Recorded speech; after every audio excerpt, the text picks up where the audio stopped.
Good morning, workers of the world, Leadwerks engineers, uh, whatever you would like to refer to yourself as. Good morning.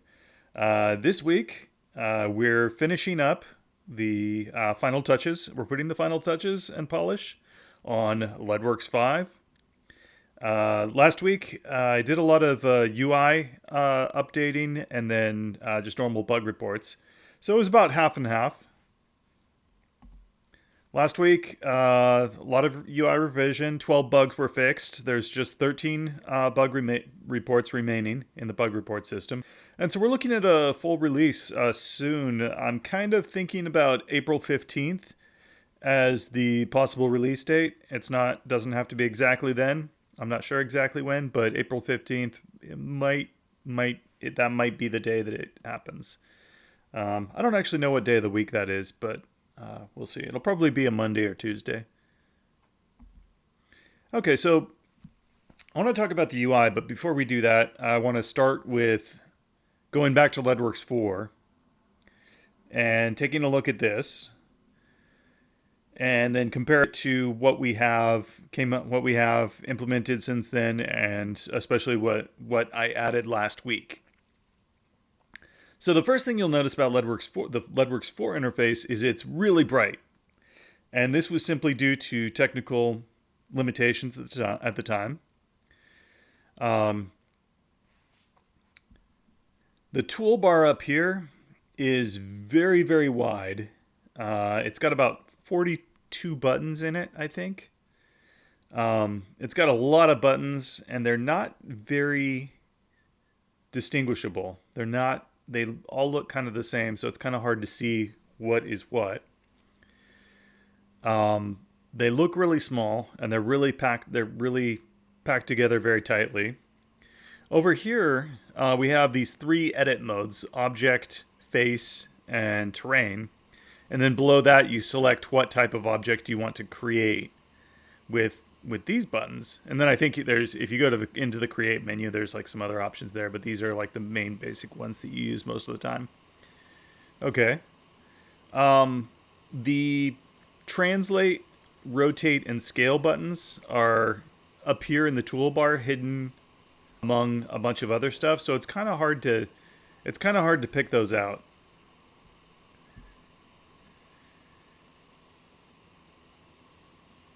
Those are the main points that I kind of wanted to solve in the Leadwerks 5 interface. And then last week, someone put a concept up showing my first design had the mouse tool buttons like in the middle here in their own group. And that was kind of nice because it divided up the toolbar, so you didn't have like this just all these compact buttons that are really hard to distinguish. But somebody made a concept showing all the tools arranged in the left bar here, which looks similar to that, but again, it's a little bit different because in Leadwerks 4, these translate, rotate, and scale buttons are up here. So that actually is something new. And so I messed around with it a bit, and this is what I came up with. So you've got, instead of having the smaller toolbar buttons for the mouse to select what mouse tool you're using, you have these in the left corner here. And one thing I learned that I never really thought about it before is if you have a window maximized, and if you move the mouse all the way over to the left, and you click the mouse button, it registers as a click within the window.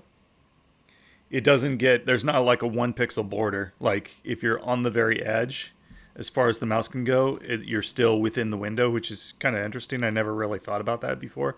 But it is nice because if you just slam the mouse over here, and as far as you can go and you click, you only have to worry about getting it within this space. And these buttons are quite a lot bigger than the toolbar buttons. Down here you have an additional, in their own group, you have a button to switch over to the flow graph editor, and then you have one for the just the regular 3D editor. And I could also make the logic editor. I could make it like there's no reason it couldn't just be another button here in this row. That would also work, but I don't know. I kind of like how this looks. I think it looks cool. And also, I'm planning in the future to add another button here to switch over to the download system. That was basically the you got kind of a preview of it with the ambient CG downloader, but the new download system that I implement, it's going to be available with another button here when it's ready. But it's not available yet, so it's not going to be shown.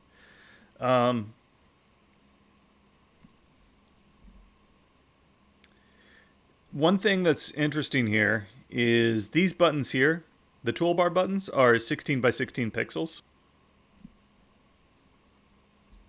The bar buttons here at 1080p are also 16 by 16 pixels. But they look so much bigger. Isn't that strange?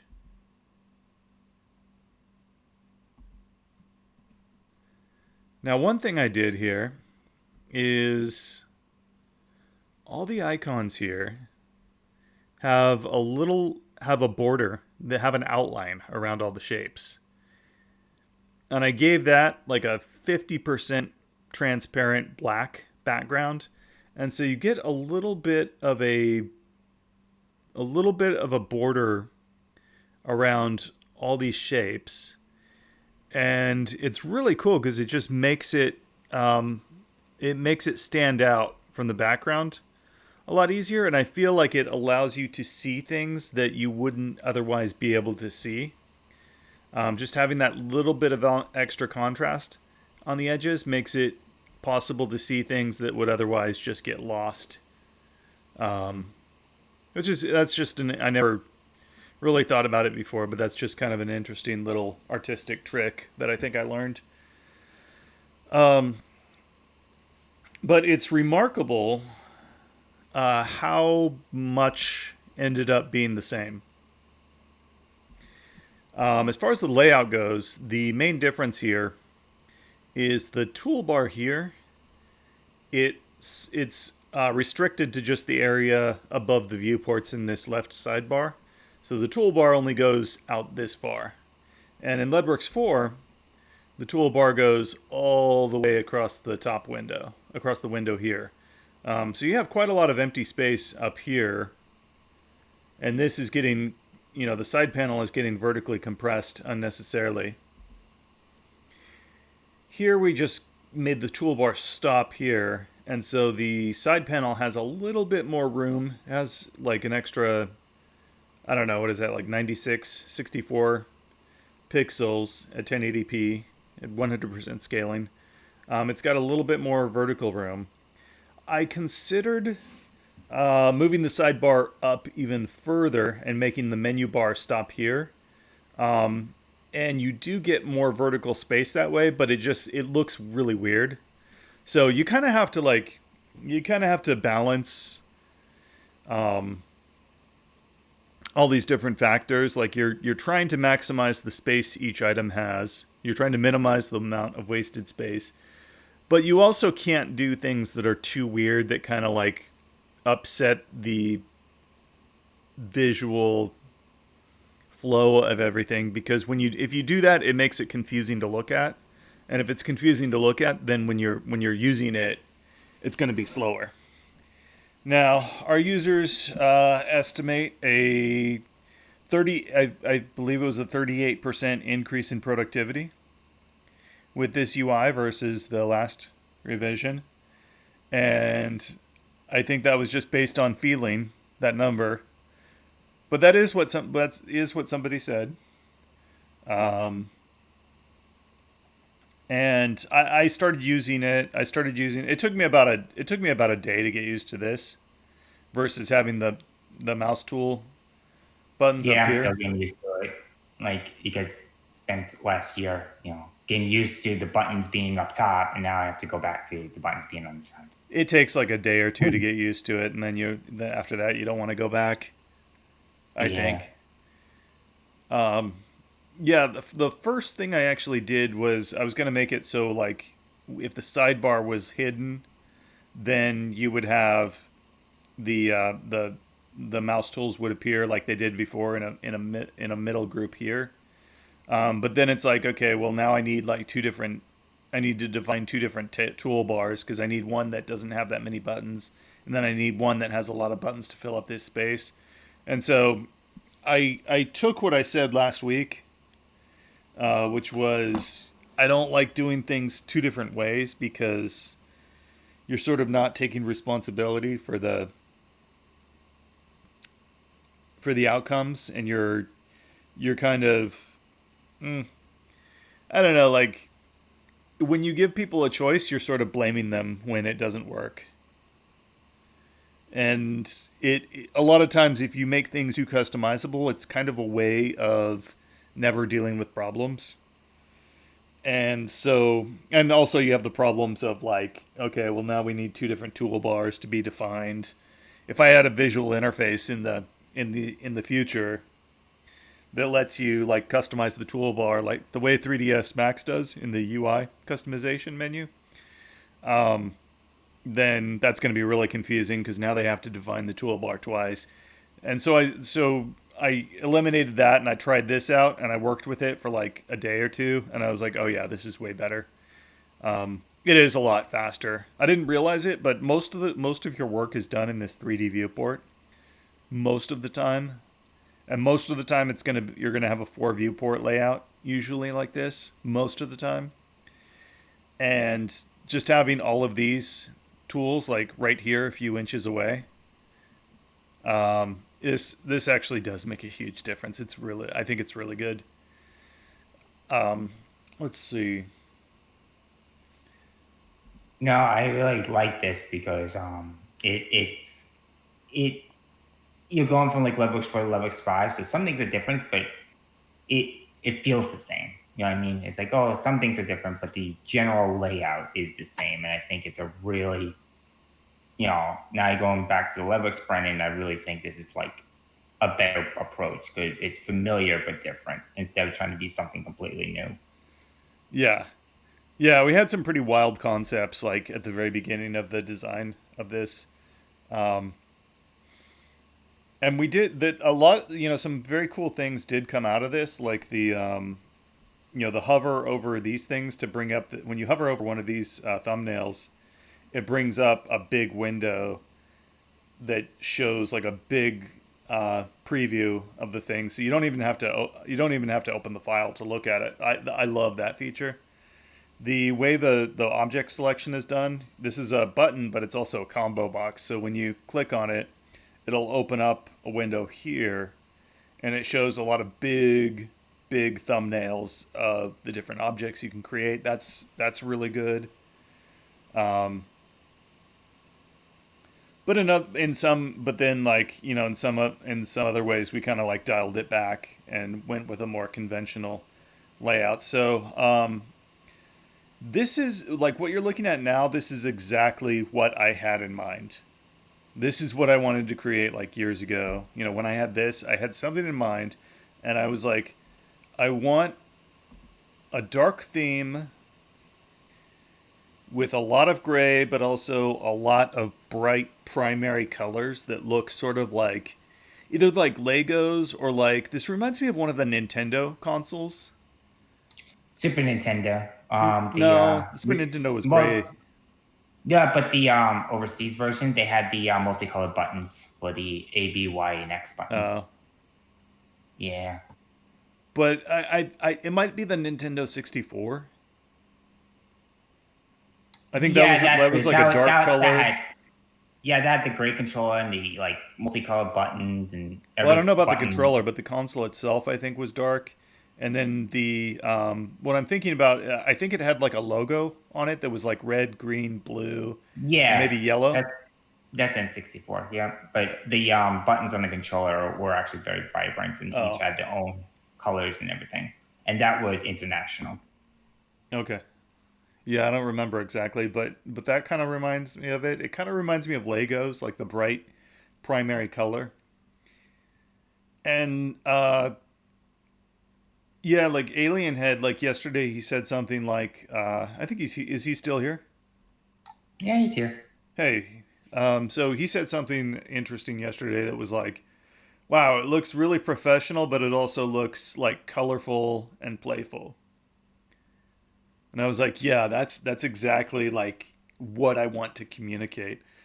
Um, it's very interesting because like this UI when I look at the interface for this window, it's like it's like an advertisement for the program. It's like saying like it just screams to me. It's yelling out like, "Aren't you glad you're using Leadworks 5?"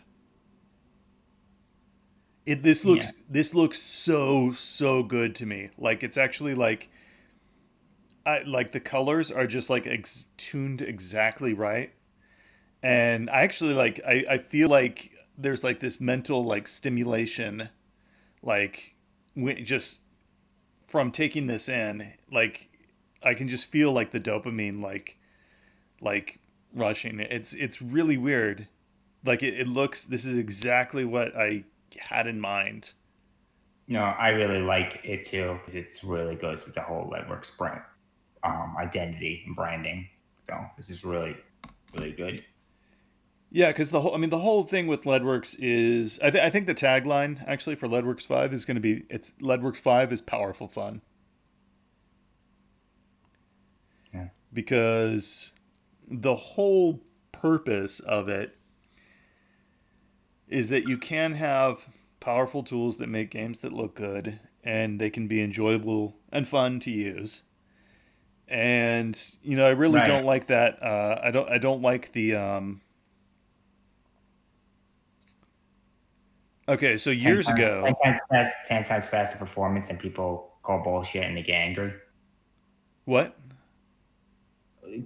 Before you were advertising the speed of the engine, and then one just got angry and didn't believe it without looking into it.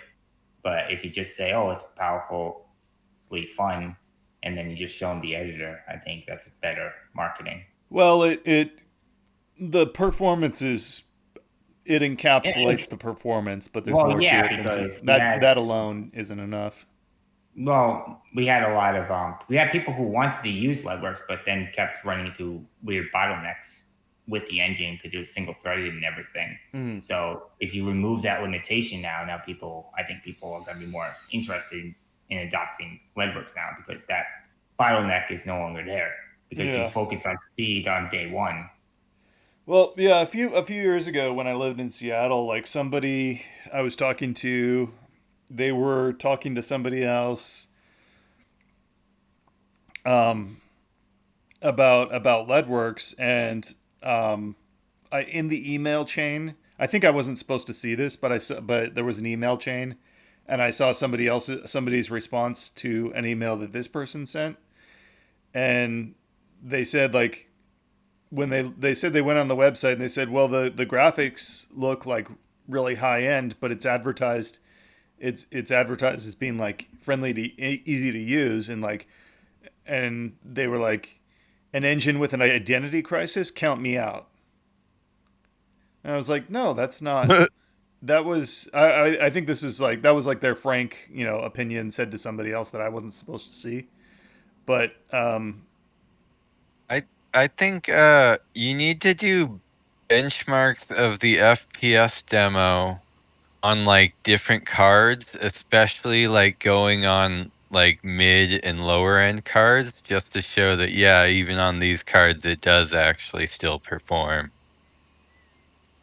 It's like we don't have comparable demos to the like Unity engine anymore, so it's like it's kind of hard to be like show the speed in comparison. So maybe we should be benchmarking the yeah. uh, I don't know. Like I think I'm kind of done like doing those because people don't believe it. People just say that you're lying and they Uh just ignore you.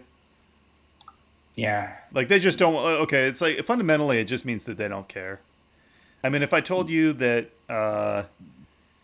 there's Or there's they see it as a threat to the thing they like. So if you I told just you that there's 100 beautiful women outside your door and they're all rich and they want to marry you and they want to pay for everything that you could ever want in your life for the rest of your life, and they're also really good cooks, You would think I'm lying, but you would still look out your window, right? Yes. If you just say Yeah. I'm lying and then you say and you don't even bother looking out your window, you then I know you're just not interested. Um, yeah, they just don't care. They know, but they don't care. Well, Um, again, they grow an attachment to the engine, like to the engine they use. You know what I mean? Hatte mal so eine Form gehabt, so eine Blitzform, aber die gibt's wohl nicht mehr. what's that? Portrait. I think he was talking German to us. Was haben Sie Oh, gesagt? oh sorry, I was not muted. I was loud thinking. Oh, sorry. Okay. Yeah, we heard you speak German. I'm like, wait, that's kind of German. I forgot to put in a push talk, sorry. It's No okay. problem. Ich muss einen Apfel haben. Einen großen roten Apfel. Um, I said I must have an apple. Okay, so I was gonna say something. Okay, yeah. So this has to be done in order. So the first group to make happy was the beta testers. And then once the beta testers were basically happy, then that's when the early access came out. The second group to make happy is the core users, which is the people who are using the early access builds, the people who show up here on the weekends, and that's basically done. I just have to fix a few bug reports, 13 left, and then tie up a few loose ends, write some more documentation. But that's people are basically happy. The next group to win over is the Leadwerks 4 users, which they haven't been won over yet, and so that's kind of why a lot of things lately have been kind of steered towards that. Um, Need to get them using the new version. Need to get them upgraded to Leadwerks 5. And then once they're happy with the situation, once they're like generally happy and it feels, it's hard to tell exactly when the right moment is, but you kind of get a feeling for it. Mhm. Once that happens, then the next group to go after is new users who have never used Leadworks before. And that's where the C# programming language is likely to play a big role. But I would not go straight to adding C# and trying to get Unity users to come over before winning back the Leadworks 4 users, getting them upgraded to version 5. So Do you still have contact with those people, like Rick and Shademar and all those people that were I've got active? a big email list that everybody's on. Okay. So the let's see.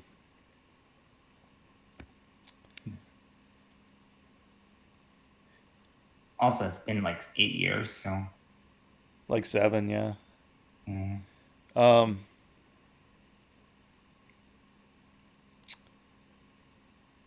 yeah, so it's gotta be done probably in that order. And but yeah, it looks good. It looks good. It looks very nice. This was my idea. I had this a long time ago, and this is the first moment where it really like looks the way it's supposed to look. Yeah. The colors here are, you might not realize it, but the colors are the exact same colors that are used on the forum, on the website, in the documentation. And each color is specifically tuned to evoke an emotional response. Um, you're laughing. No, I just imagine like people just getting like happy when they click the rotate on y-axis button. I do. I get happy every time I click it, like a Yeah. like a mouse in a Skinner box. So the blue here, I agonized over it before I found the exact tone of blue I wanted.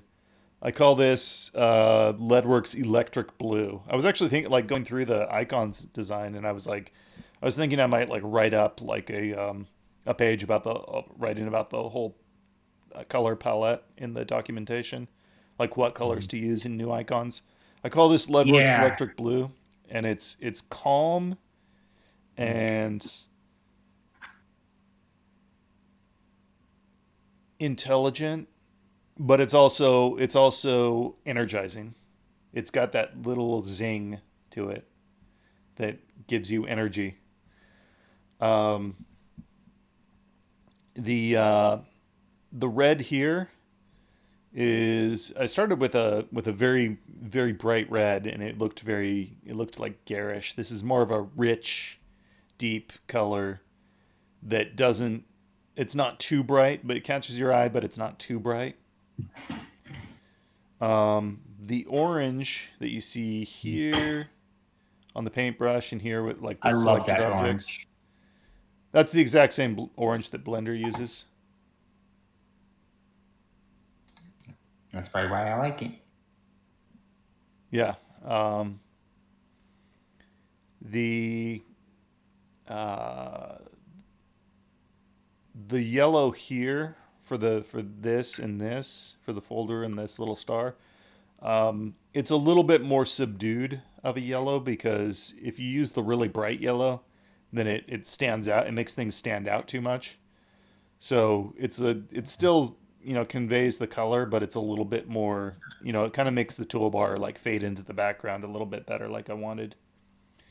Um, this gray, it's It's like like a bluish gray. yeah, I call this the Leadworks steel gray, and it's a Yeah. little bit tinted blue because um, if you make things like gray, like pure gray, then they look red because blue is a stronger wavelength of light, so that that's why things look blue at night.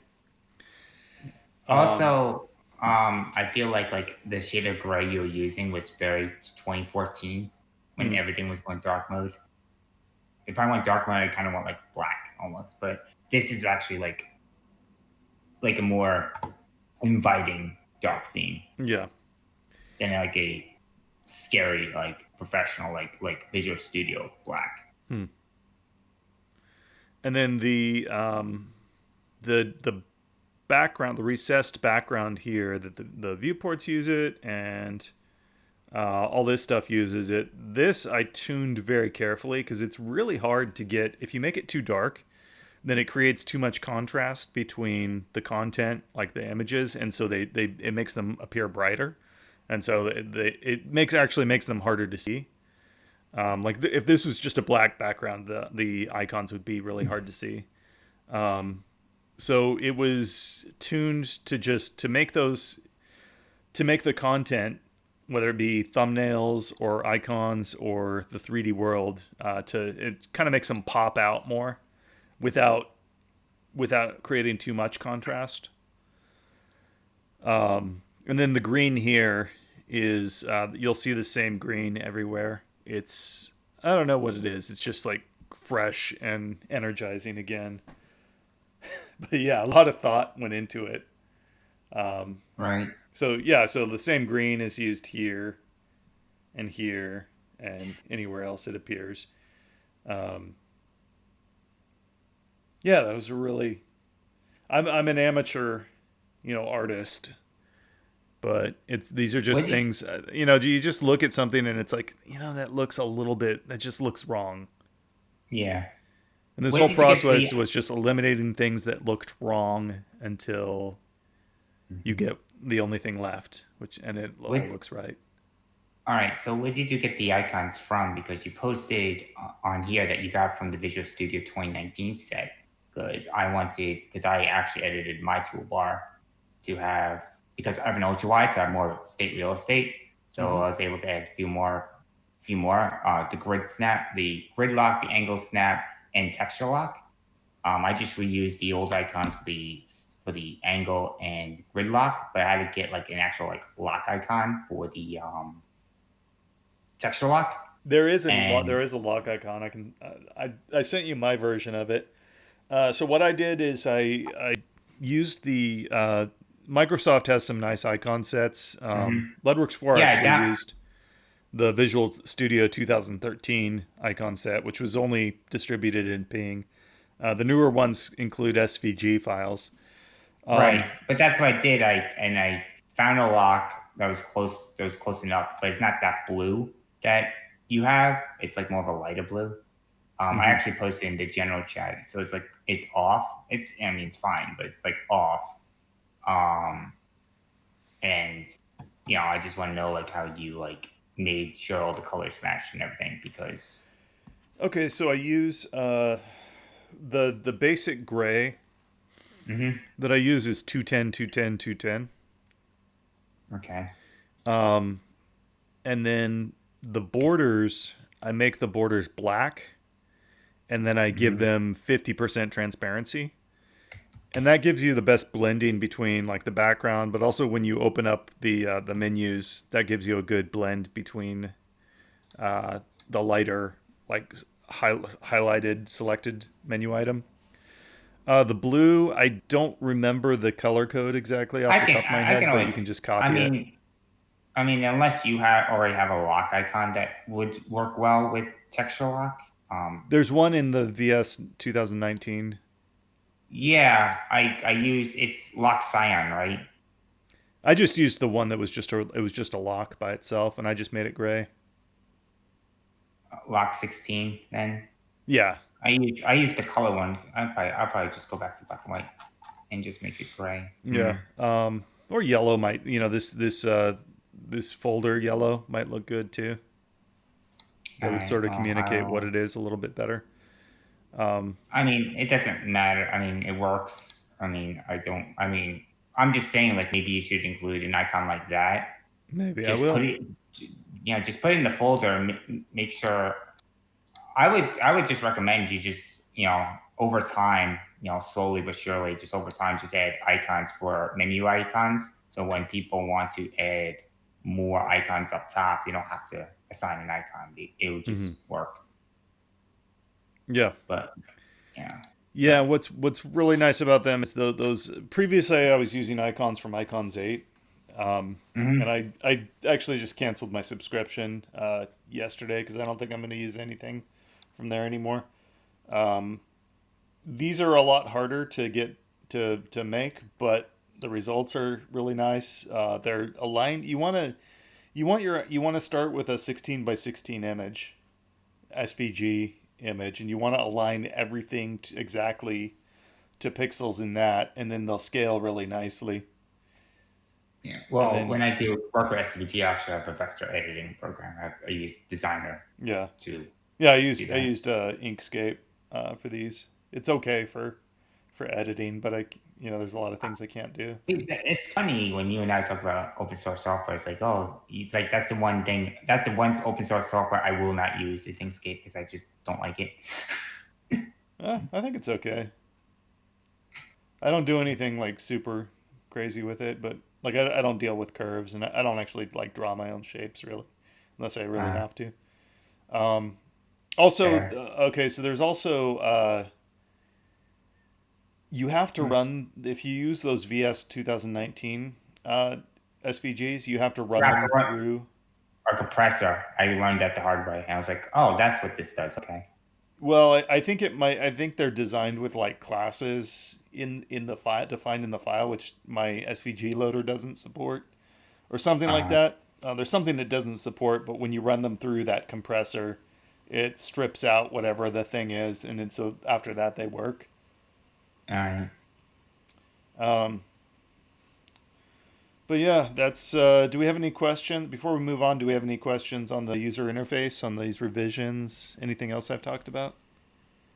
Um, One thing I did on my side, I don't know how it will work on a standard monitor, but I actually aligned the hold on, I aligned the perspective icons to the right instead of the left. And on an ultra wide, it looks so much better.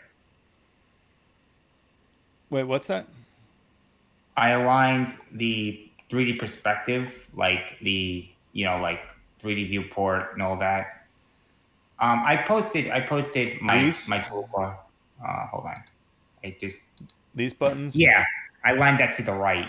So on an ultra wide, it actually looks better. Yeah, it kind of makes sense.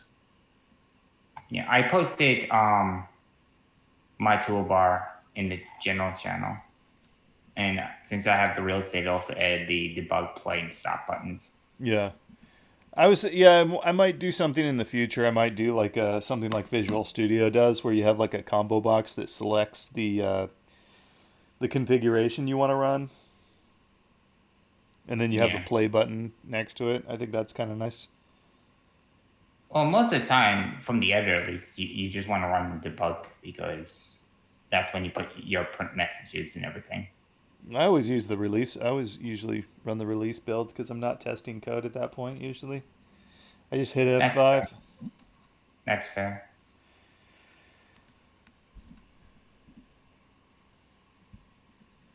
Anyone else? Any questions? All right. What? I don't understand. For the logo, print the name as Leadwerks. I don't understand this.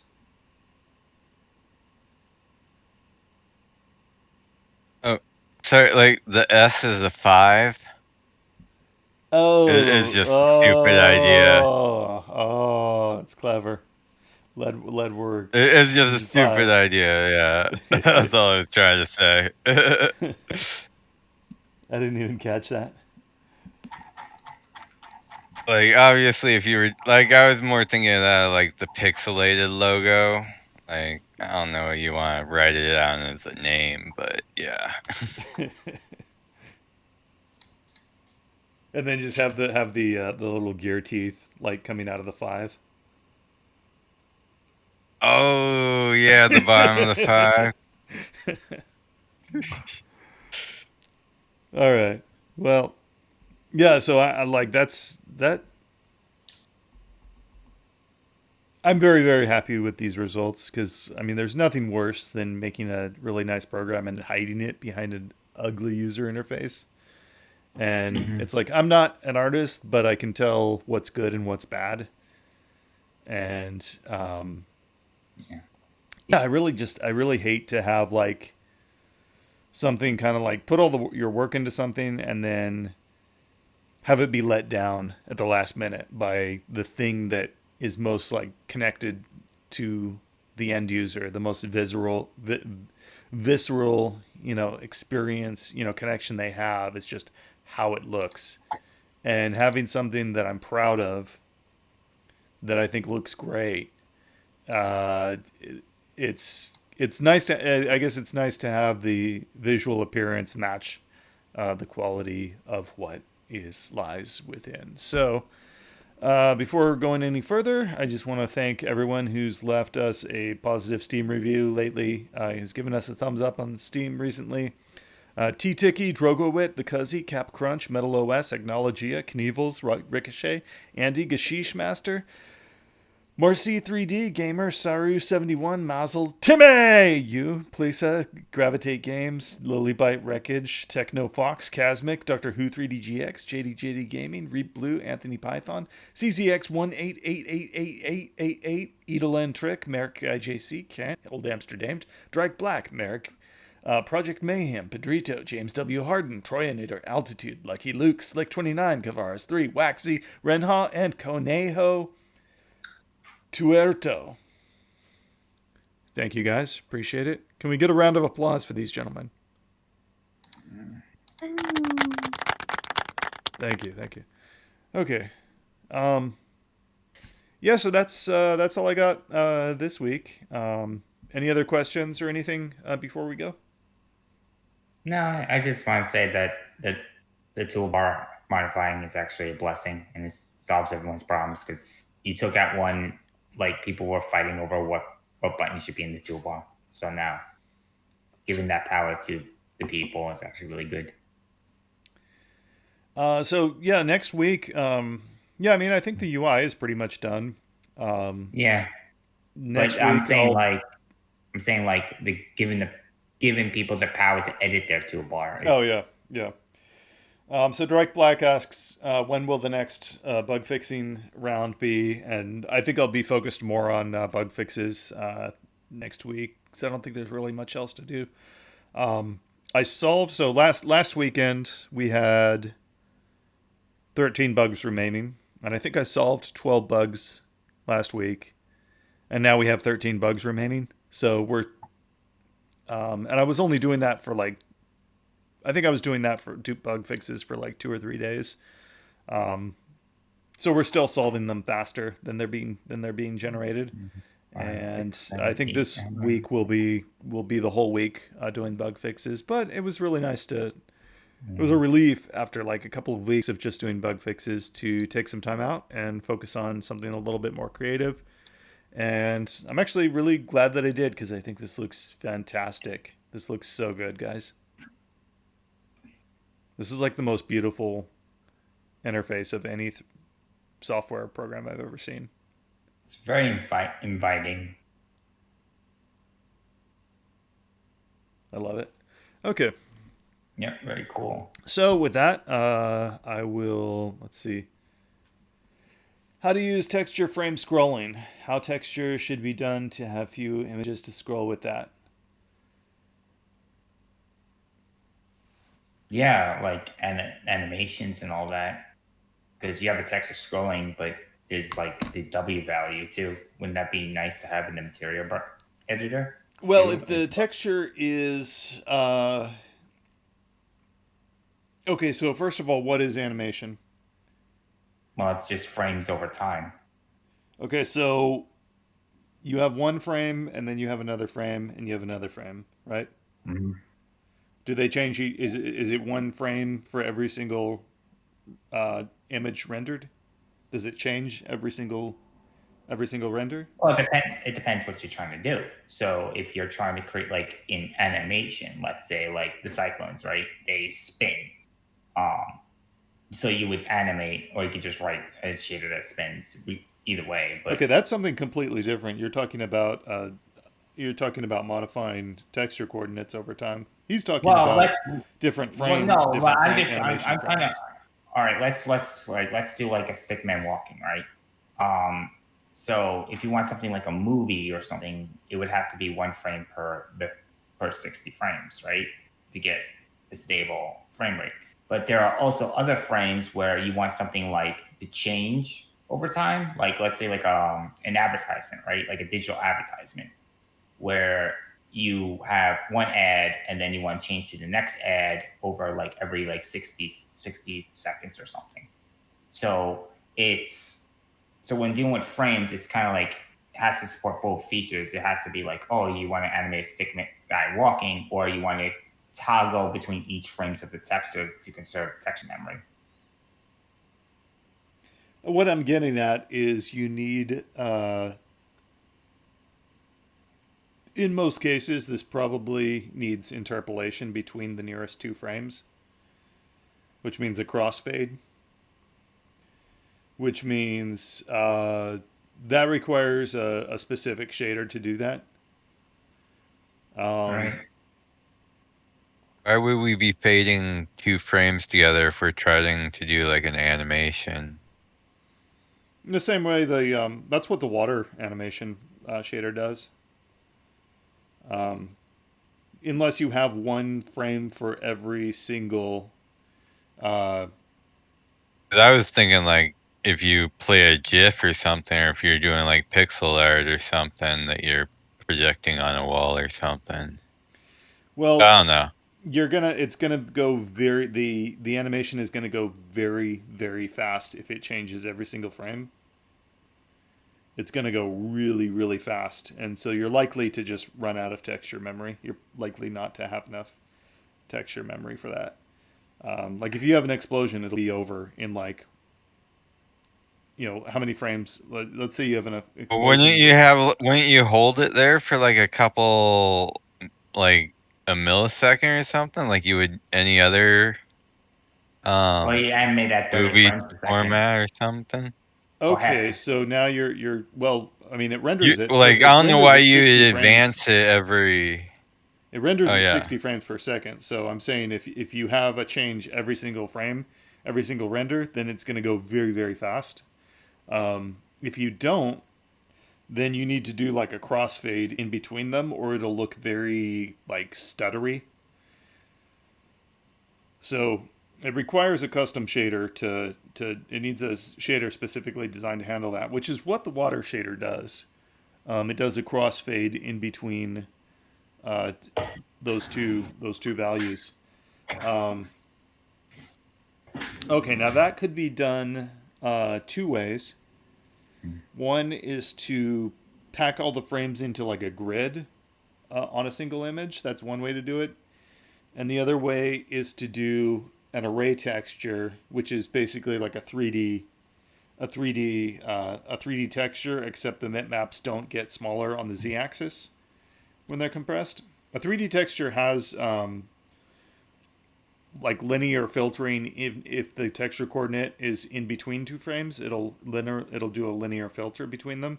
The problem with the 3D texture though is because it's a cube, it makes the next bitmap is a smaller cube and a smaller cube. So eventually, like you lose half your frames each time you go down one bitmap. So you need a texture that will sample the two closest frames and then do a smooth crossfade in between them based on time. Okay. Um, so the idea of treating all 2D textures as array textures is something that has come up because this would allow you to have alternative versions of a texture. So if you had like a blue version and a red version of the same material, you could swap between those on a per entity basis.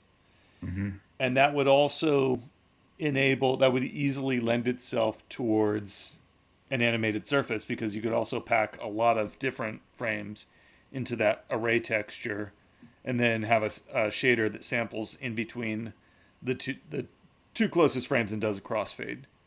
Okay. Um, Um, but I know like, and you only use that as an example. I think for color you should use a tint map, but if you want something to be a different material, I think is the issue. I don't know. It's well, the material you can't have two different materials because the material properties will right, are locked. But you can have two right, different textures of, you can have two different versions of a texture. right. So let's say like it's uh well, let's just do like a barrel. You can have like a very like clean barrel, like something in a radioactive, like a nuclear power plant, like the nukes kind of thing, or you can have a very rusted barrel kind of thing. Yeah. Uh, Um, yeah, but if you want to change something red to blue or something, I think a tint map would be more optimal because not only because you have every color in the spectrum to change it to, not just, and you can do that in the editor, and that can be okay. done by the local designer. So, yeah. So anyways, when Direct Black asked me about animation, like that's Mhm. everything that goes into that. Right. So that's what needs to be done. That's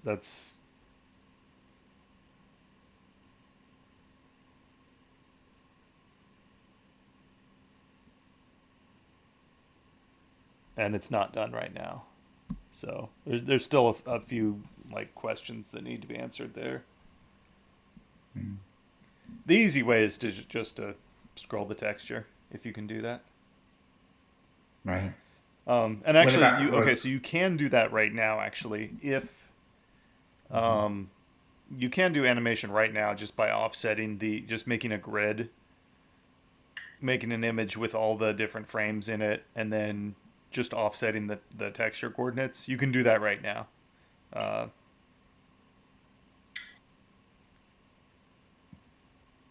but to do a more advanced version, it's not even more advanced. It's just yeah, it can certainly get more complicated than that. Right. Any other questions? Speaking of texture scrolling, what about texture spinning, rotation over I time? don't want to deal with it right now because it's such a rare thing. Okay.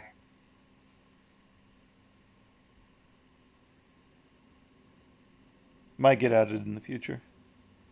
Okay. Okay, so if there's nothing else, then I'll get back to bug fixing this week. Um, you can get this on the beta branch right now. Mhm. Got to be on the beta branch to get the very latest updates. You can Yep. opt into that on Steam or in the installer for the standalone installer. You can opt into the dev branch, which gives you the latest updates, which may have bugs that temporarily exist. So don't use it if you crave stability. But if you're not afraid of a little getting updates every day, then you are able to try out the very latest with that. Um, Very cool. cool. So yeah, thanks you guys for joining today, and I will see you on the forum next week. Yep. Bye.